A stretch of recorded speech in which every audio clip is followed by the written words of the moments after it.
Eu gostaria de compartilhar com os irmãos uma palavra num texto muito conhecido, que está no livro de Isaías, profeta Isaías, capítulo 6, texto muito conhecido.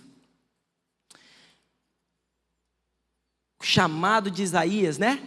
E eu queria refletir com os irmãos na palavra do Senhor, um pouco sobre isso, sabe? Sobre conversão, sobre a verdadeira conversão, sobre chamado. Amém? Isaías capítulo 6.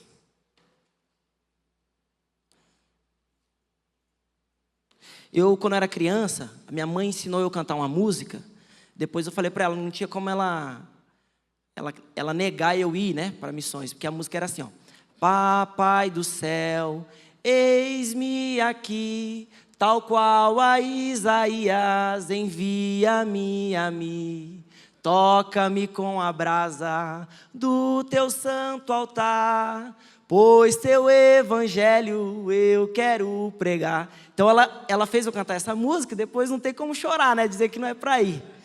E aqui no capítulo 6 de Isaías, diz assim: no ano da morte do rei Uzias, a minha versão é a Nova Almeida atualizada, eu vi o Senhor assentado sobre um alto e sublime trono, e as abas de suas vestes enchiam o templo. Serafins por cima dele, cada um tinha 6 asas. Com 2 cobria o rosto, com 2 cobria os pés, e com 2 voava.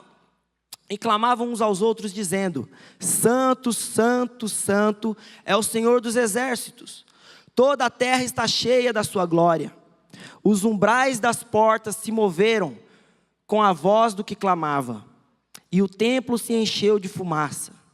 Então eu disse: ai de mim, estou perdido, porque sou homem de lábios impuros, e habito no meio de um povo de lábios impuros, e os meus olhos viram o Rei, o Senhor dos exércitos.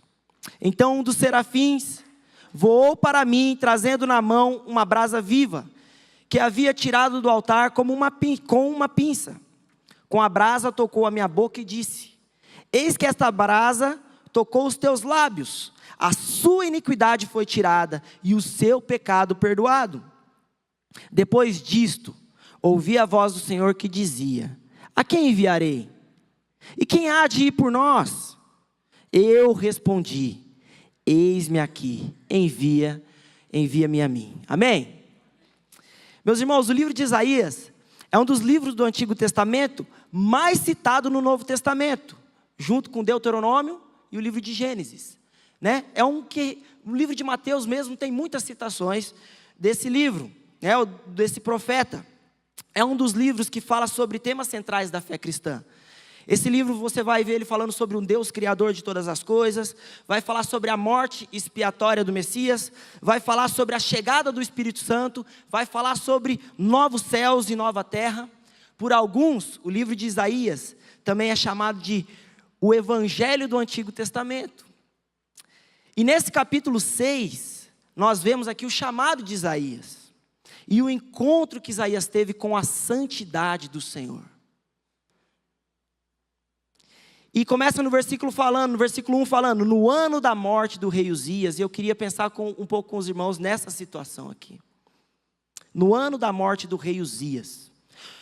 A morte do rei Uzias marcou o fim de um período de prosperidade em Judá, e o início de um período de incerteza.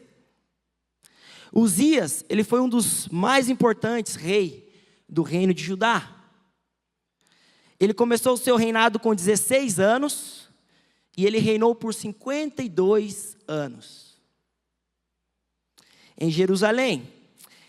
E o texto lá em 2 Crônicas, capítulo 26, vai dizer que no início ali do trabalho, Uzias ele propôs em seu coração buscar ao Senhor, fazer o que era reto aos olhos do Senhor, seguindo, né, o exemplo do seu pai, Amazias, como ele tinha feito também no início. E enquanto Uzias buscou ao Senhor, seu reinado foi próspero, sua vida foi próspera. Porém, ele caiu no mesmo erro do pai. Lá no versículo 26 de 2 Crônicas 26, vai dizer assim: Mas depois que Uzias se tornou poderoso, o coração dele se exaltou para a sua própria ruína. Da mesma maneira que o pai dele, Azias, você vai ver no capítulo anterior, começou bem, mas terminou mal. Da mesma forma, Uzias começou bem. Muitas coisas boas ele fez ali para o povo. Grandes feitos. Mas ele terminou mal. Ele cometeu um pecado que ele não deveria ter cometido. Ele foi amaldiçoado com uma lepra, porque ele tentou queimar incenso no templo. Um serviço que era destinado, reservado para os sacerdotes. E ele foi confrontado por isso, pelos sacerdotes. A Bíblia diz que foi 80 que falou para ele, esse não era seu papel, não era para você estar fazendo isso. E mesmo sendo confrontado, ele não se humilhou. Diz que ele ficou revoltado com aquele confronto. E no mesmo instante saiu uma lepra em sua testa. E a partir daquele momento ele foi separado até o final dos dias dele. Ele morreu isolado, Uzias morreu isolado. E sua morte causou grandes mudanças no reino de Judá. Porém, para Isaías, a morte de Uzias foi um momento de descoberta. Ao mesmo tempo que a morte de Uzias trouxe preocupação para o povo e para o próprio profeta, trouxe insegurança, trouxe também uma reflexão. Que nós podemos também aplicar a nós nessa noite, meus irmãos. Que é o risco que todo homem e mulher de Deus corre, que é deixar o coração se exaltar. É um risco que eu e você corremos. Pensar que estamos acima de tudo. Pensar que nós não precisamos mais buscar a Deus para saber a vontade dEle. Muitas das vezes nos iludimos com o cargo que recebemos. Essa palavra, meus irmãos, é uma palavra que Deus falou comigo. Os irmãos bem sabem que 2 semanas atrás, aprove o Senhor que nós fôssemos consagrados ao ministério da palavra, ao pastoral, e o Senhor tem falado comigo. O Senhor tem falado comigo com a Aline desde 2017, quando nós propusemos nosso coração ir para a Atalaia. E Ele disse o seguinte: eu estou enviando vocês para ser semeador em uma terra, para semear, mas nunca se esqueça de continuar sendo terra boa. Enquanto o Senhor nos envia para o campo missionário, enquanto o Senhor nos chama para o ministério, nós precisamos seguir sendo como terra boa para receber dEle também. Não podemos, temos que cuidar com o nosso coração.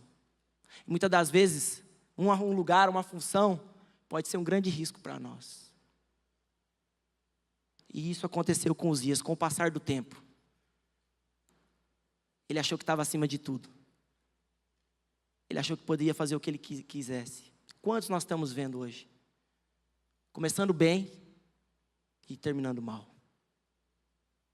Essa é a minha oração, meus irmãos. Eu compartilho com vocês meu coração. Eu compartilhei isso com os pastores no concílio. Essa é a oração pela minha vida, pela família, pelos os meus mais próximos. Acima de qualquer coisa, que o Senhor nos encontre sempre com o coração quebrantado. Nós somos o campo missionário de Deus. E seguiremos sendo. Enquanto nós trabalhamos para Ele, nós precisamos permitir que o Senhor siga trabalhando em nós. Para que, da mesma forma que nós começamos bem, a gente venha terminar a nossa carreira bem também.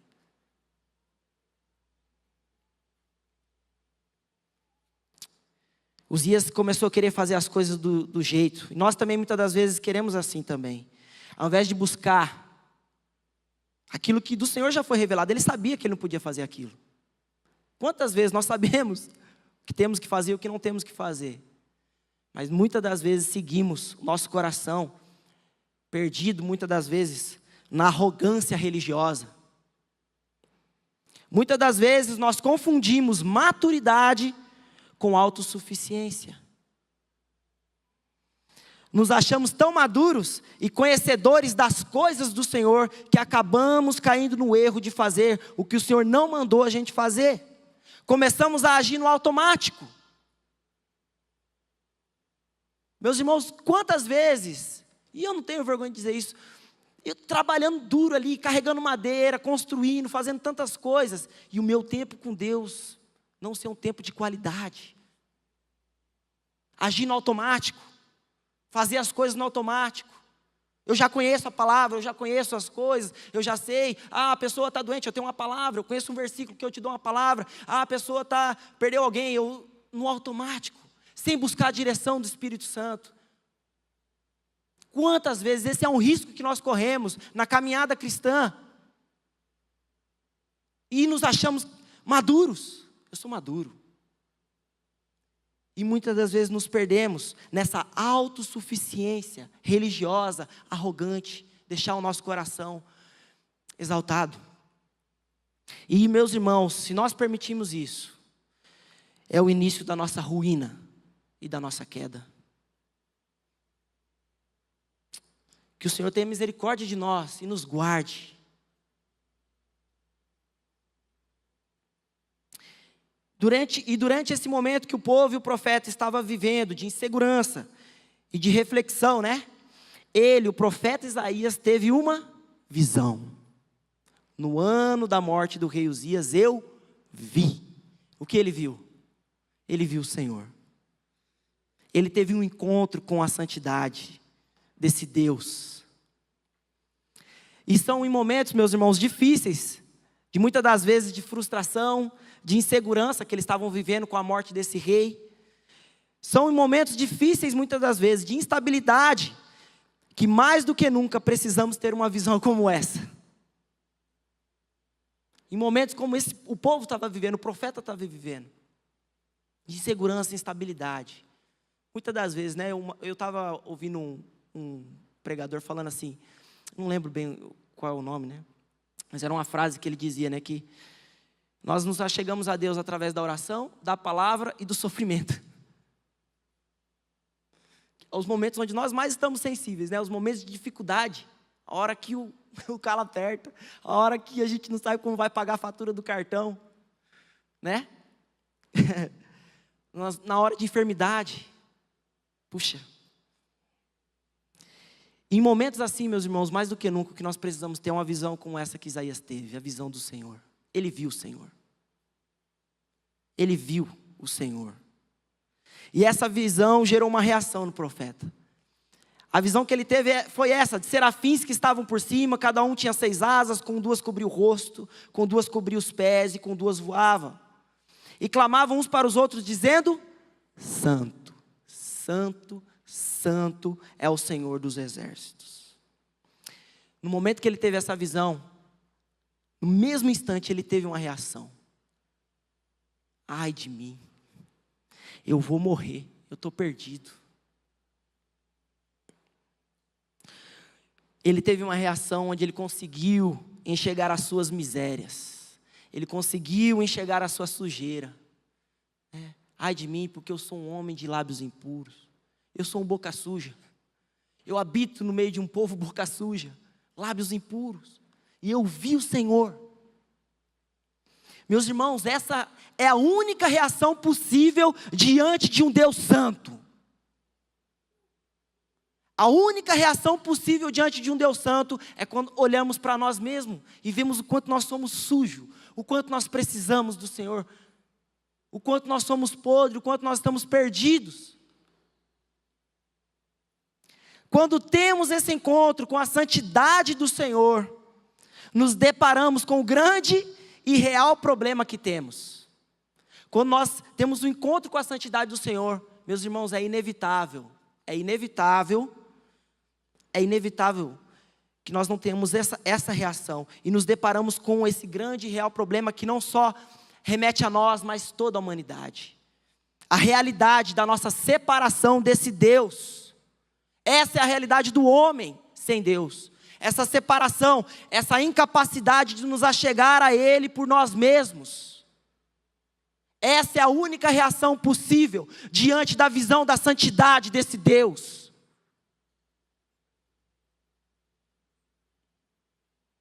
Porém, vemos que esse problema só pode ser resolvido pelo próprio Deus. Nós vemos aqui que quando ele teve essa reação, eu vou morrer, eu estou perdido.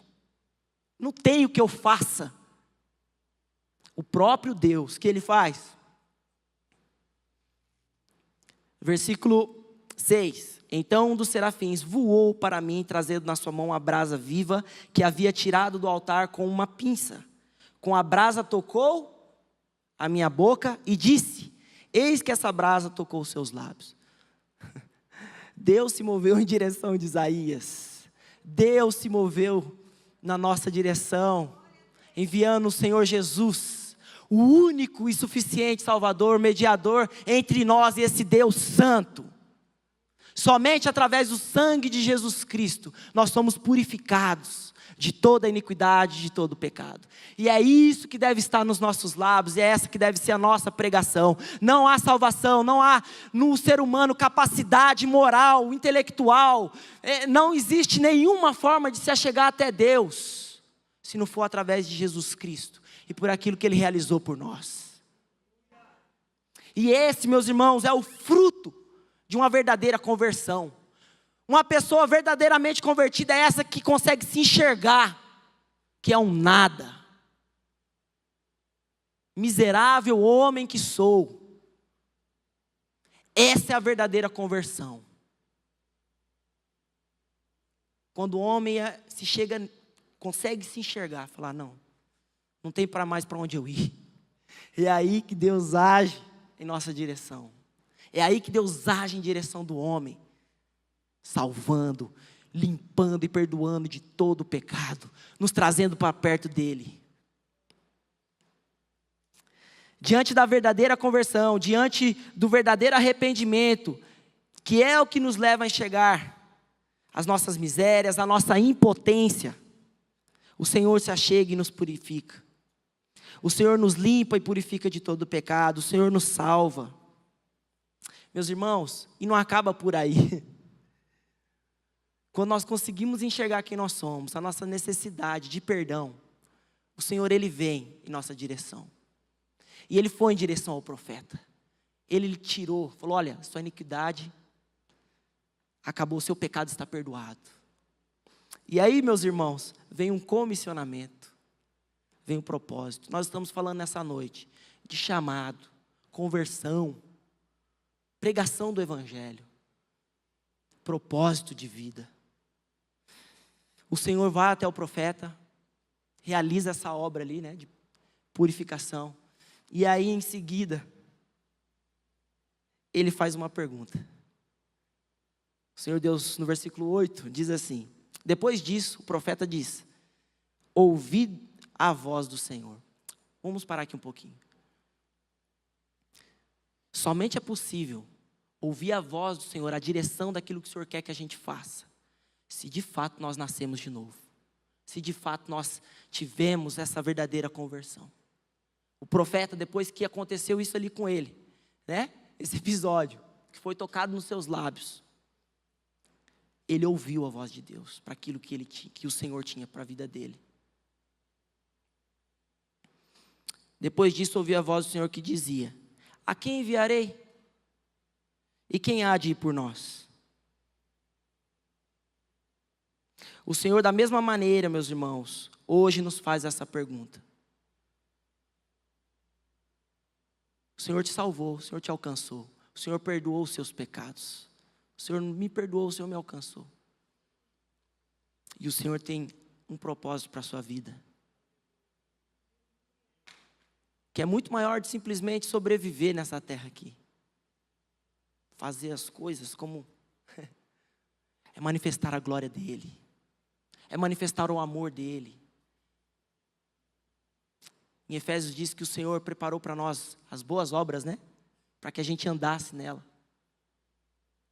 O Senhor tem uma vocação para cada um de nós. O Senhor tem um plano, um propósito para cada um de nós. O Senhor tinha um propósito com a vida de Isaías. O Senhor tem um propósito com a minha vida. Hoje, nós entendemos, que o Senhor quer que nós estejamos fazendo o que a gente está fazendo. O Senhor tem confirmado, através de tantas coisas, de tanta provisão, de palavras. O Senhor tem um propósito para nós.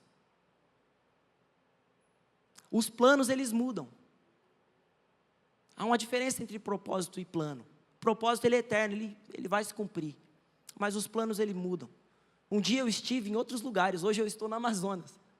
Esses são planos. Mas o propósito é o mesmo. O Senhor tem um propósito para a sua vida. O Senhor tem um propósito que vai independente dos planos. Talvez hoje você se encontre no seu trabalho, aqui em Campinas. São os planos do Senhor. E Ele quer realizar os propósitos dEle nesse momento, dessa forma. Mas talvez Ele possa te levar para outros lugares também. E qual é a nossa resposta? A resposta de Isaías eu sei que vocês já sabem. Isaías respondeu, né? E eu respondi: eis-me aqui, envia-me a mim.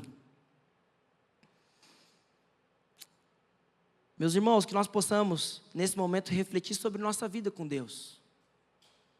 Será que o nosso coração segue conectado e submisso ao Senhor? Pensando um pouquinho do que nós falamos sobre o rei Uzias. Como está o nosso coração? Como está o meu coração? Como está o seu coração, meus irmãos? Segue rendido aos planos do Senhor, ao propósito do Senhor? Ou será que a nossa autossuficiência religiosa tem nos afastado do Senhor? Você já teve um encontro com essa santidade, com a santidade do Senhor? Você já reconheceu suas misérias e permitiu que o Senhor te tocasse e removesse seus pecados, suas iniquidades? Você já teve um encontro com Jesus?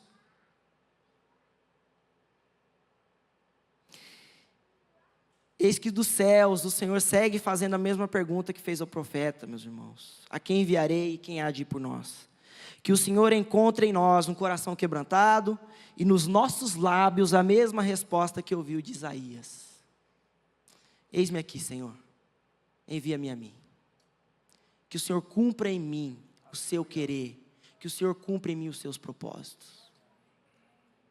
Que o Senhor encontre nos nossos lábios essa resposta. Sim, Senhor. Meus irmãos, a pior coisa é a gente querer lutar com Deus. Você não vai ganhar. É uma batalha perdida. Talvez Deus está te dando uma direção que você está relutando. Talvez o Senhor está te pedindo algo que você está relutando. E a palavra do Senhor para você nessa noite é: para com isso. Se entrega ao Senhor. Se entrega ao plano, propósito que o Senhor tem na sua vida. Ele é fiel. Ele mesmo, meus irmãos, Ele vai tratar de cumprir.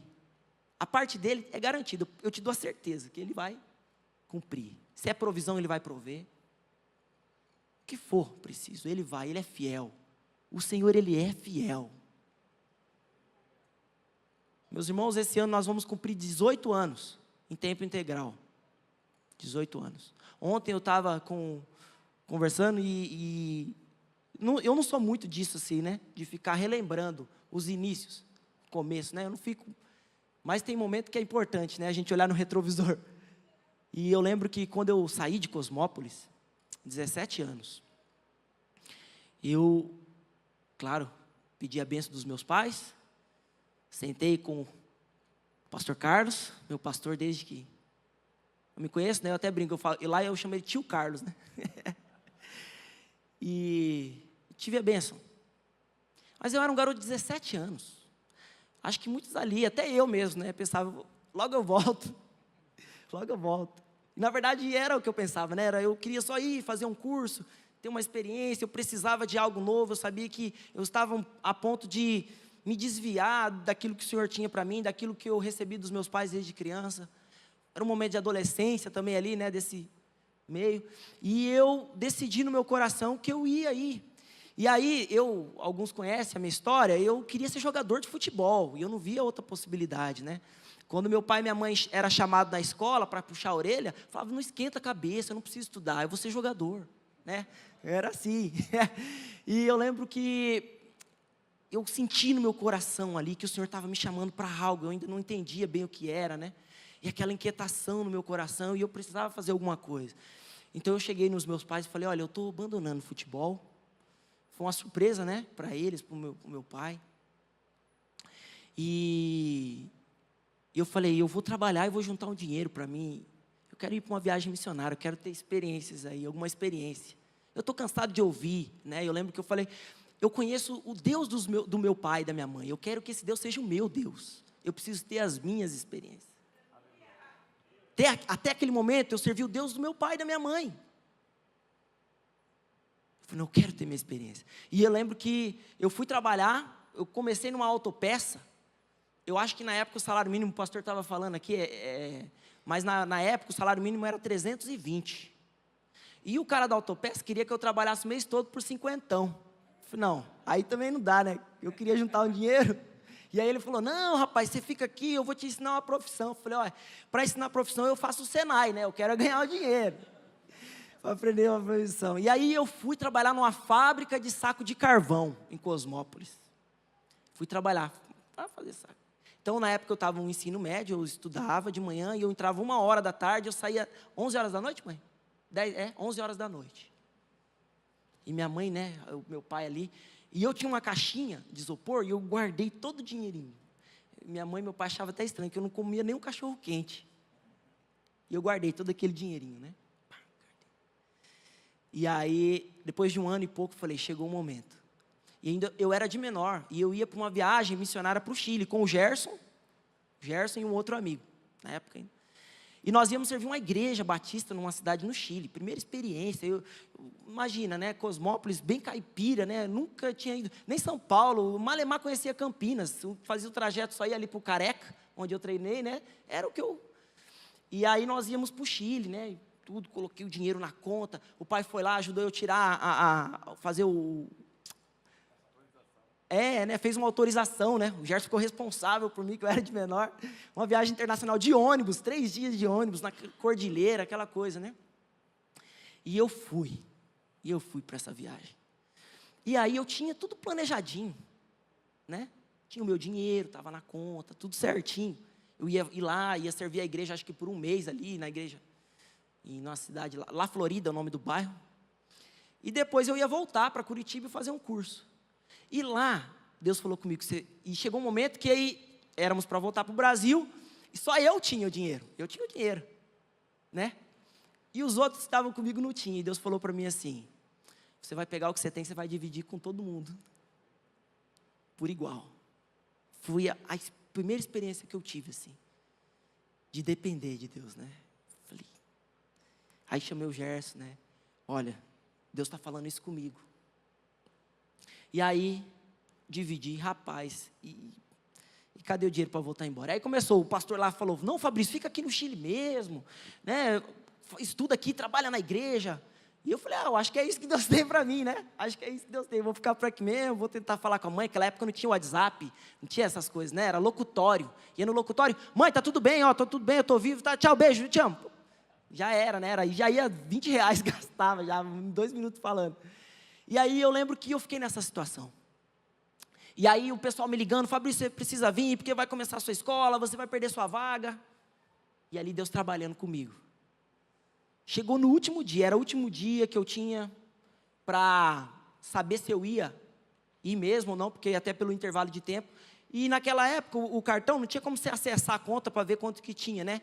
E lá no Internacional eu também não conseguia ver saldo. Então chegava, eu colocava o cartão, colocava o valor que eu precisava, se tinha, saía, se não tinha, né? Então eu fui uns 3 dias lá, aí colocava, botava, saldo insuficiente, voltava. Nesse último dia eu fui, coloquei o valor, saiu exatamente o valor que eu precisava. Aquilo foi a primeira experiência que eu tive. Até hoje eu não sei de onde.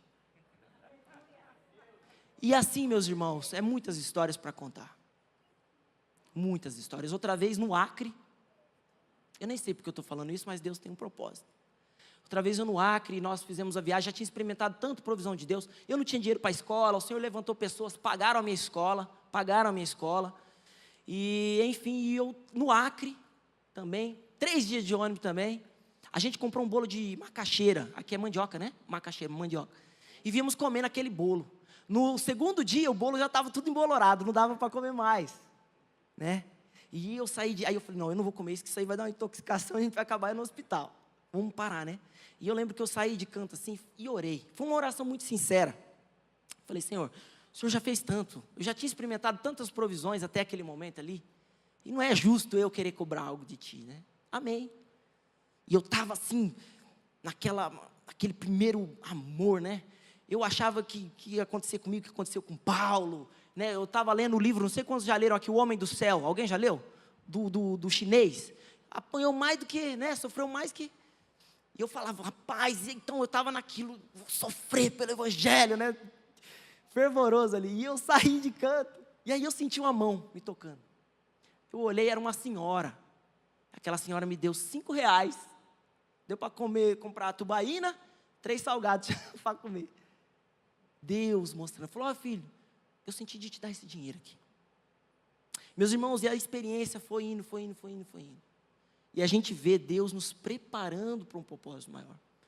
Quando o Senhor nos chama, já casado e tantas outras coisas, nos chamou para essa região, era um desafio muito grande.